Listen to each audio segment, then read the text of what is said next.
دینا عندك صوبات ذكاء فرم الشيوخ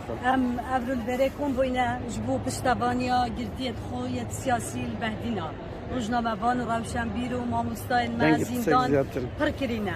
از برد بجمه دست حالاتا کردستان دست حالاتا دزو گندل حزبین کرد کشت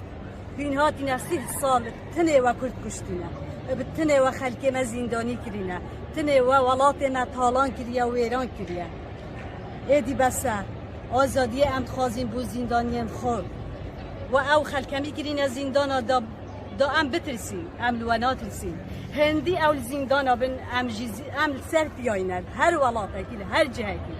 ام در سر پیاجی بین و ام دجی و دی جنگی از برد پیام اکر گهین ما زندانیان مجین هین نبتنه نه بلکو ام همید گل و زندانی نه ام همید گل و دایی نپرخو گیان هندی هین زندانه بن ام جی در سر پیا بین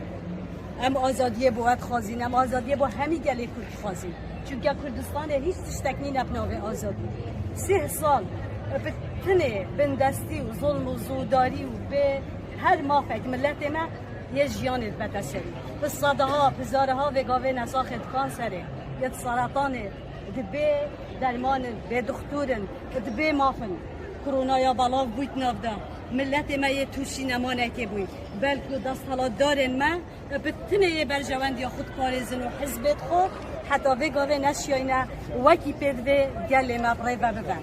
ام بردا پیامت گهین ما خلک کردستان جی دنگدان عراق ایت نزیک بوین گرنگ گهین باش بزانن دنگا ندنه دست حالات دارن کردستان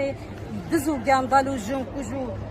و مافیای چوینه بغدا هنده سال بیدنگ ماین بین باش زانن کینه بسیارا مافیوت کن دنگا بدنوانا دا پشتوانی وب کن دا جیان و جیارا و خوش بکن